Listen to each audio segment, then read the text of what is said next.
পশ্চিম মেদিনীপুর জেলা কাষ্ঠ ব্যবসায়ী কল্যাণ সমিতির উদ্যোগে আজ এক বিশেষ বনমহোৎসব ও চারাগাছ বিতরণ কর্মসূচির আয়োজন করা হয় পিংলার অডিটোরিয়াম হলে। কর্মসূচির সূচনা হয় একটি বর্ণাঢ্য শোভাযাত্রার মাধ্যমে, যেখানে স্থানীয় বাসিন্দারা ও ব্যবসায়ীরাও অংশগ্রহণ করেন। পরিবেশ রক্ষায় সচেতনতা বাড়াতে এই শোভাযাত্রা বিশেষ বার্তা বহন করে। পরে অডিটোরিয়াম হলে আয়োজিত অনুষ্ঠানে উপস্থিত বক্তারা বন সংরক্ষণ ও সবুজায়নের প্রয়োজনীয়তা নিয়ে গুরুত্বপূর্ণ বক্তব্য রাখেন। পরিবেশ সচেতনতা বৃদ্ধির লক্ষ্যেই এই উদ্যোগ নিয়েছে বলে জানান উদ্যোক্তারা। অনুষ্ঠানে প্রতিটি কাষ্ঠ ব্যবসায়ী এবং সাধারণ মানুষের হাতে একাধিক চারাগাছ তুলে দেওয়া হয়।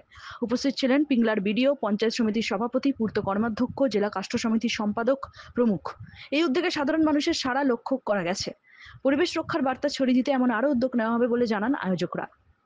আপনারা হয়তো জানেন যে এটা গ্লোবাল ওয়ার্মিং যেটা বলা হয়, যে প্রতি বছর আমাদের পৃথিবীর টেম্পারেচার বেড়েই যাচ্ছে।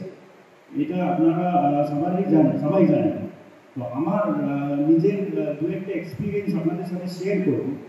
সেটা হলো, আমি ছোটোবেলা থেকে আমাদের পাহাড়ের খুব ঠান্ডা যায়।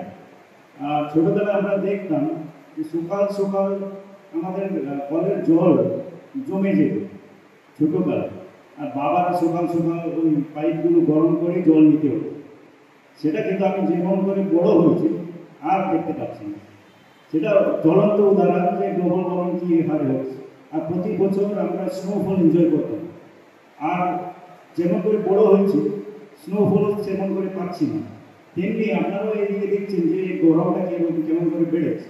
এই সব কিছুই আছে একটা গ্লোবাল ওয়ার্মিংয়ের একটা সোজা এফেক্ট। তো আমরা আস্তে আস্তে করে বুঝলাম যে গাছ থাকলে প্রাণ বাঁচবে।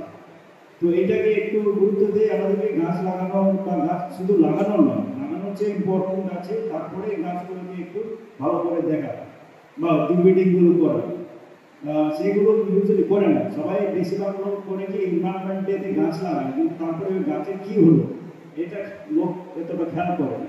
সবচেয়ে ইম্পর্টেন্ট হলো গাছ লাগানো হচ্ছে ইম্পর্টেন্ট, কিন্তু তার চেয়ে বেশি ইম্পর্টেন্ট আছে ওই গাছগুলো যেটা লাগিয়েছেন গাছের চারা, ওটাকে দেখভাল করা।